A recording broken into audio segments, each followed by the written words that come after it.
It's 4:29 p.m.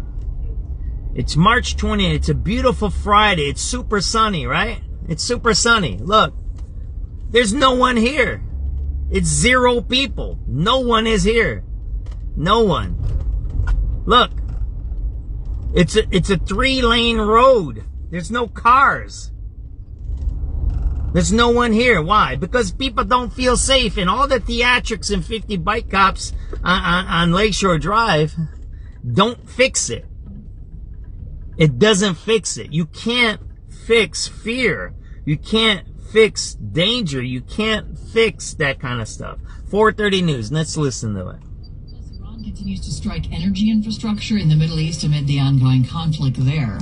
Sports Hawks hosts Colorado tonight at the UC in business. Another dismal day for Wall Street. Stocks tumbling. The Dow down 447 points. The NASDAQ down 443. The S&P down 100. I'm Tom Busby at Bloomberg. It's 74 degrees in Morris, only 49 along the lakefront. The news continues at 4:31. Chicago city leaders are working to claw back funds frozen by the Trump. There you go. You got Cook County sheriffs patrolling our downtown. Causing funding for rail line expansion See that there? projects. The funds were Cook coming County from the Sheriff. U.S. Department of Transportation and You hear Federal Transit sirens. Administration, but the White House Office of Management and Budget paused $2.1 billion back in October of last year. This impacts the Red Line Extension project geared towards taking the line past 95th Street to 130th, serving approximately 100,000 Chicago residents in undeserved communities on the far south side. Now, the Red and Purple Modernization Project also took a hit, even though it is near completion after rebuilding a 9.6-mile stretch of the Red Line and Purple Line track structure on the Chicago's north side, opening 4 new full accessible and modern stations, and installing a new world-class signal system. CTA officials say they will have to stop working on both projects if funding is not promptly restored.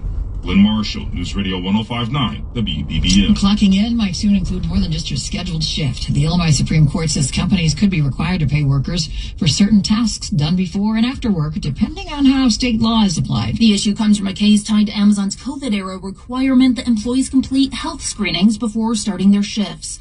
2 former workers argued that time should have been paid, but the Illinois Supreme Court said state law doesn't include the same exceptions found in federal law. The ruling focuses on how Illinois law is written, not on the Amazon case itself, and sends the dispute back to a federal appeals court. But the decision could ripple across industries, from warehouses to hospitals, where workers are required to do tasks outside their scheduled hours and may now be entitled to compensation. Sarah Herrera, News Radio 105.9 WBBM. 2 Chicago police officers discharged their weapons at a dog early this morning on the far south side. The officers were doing a well-being check at a residence near 112th and Eggleston. It was about 3 a.m. They were charged by the dog, according to the department. Both fired their weapons and both missed.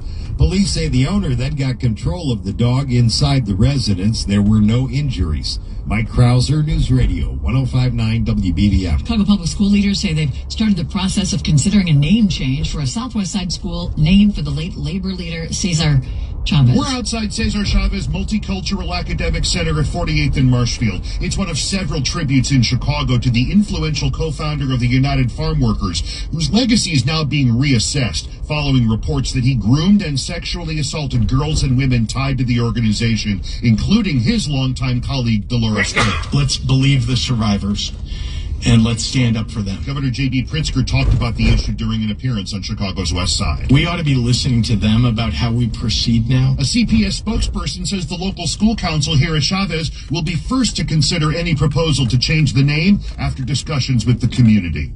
We're in Back of the Yards. Jeff Buckles, News Radio 105.9. WBBM. It's 4:34. Pella provides window and door replacement. You just seen Wacker, and now you're on Lake. So you can say, oh, there was cars on Wacker. Well, it's bottleneck, whatever. There ain't nobody. But if you look here, there's no one there. There's absolutely no cars. There's no cars right here. There's 0 cars. There's no cars. Let me show you what I'm looking at here on my live. There's no cars. There's 0 cars. There's no cars on this street. None. Absolutely none. Look at that. In the middle of Washington. None. 0. 0. Now look in front of you.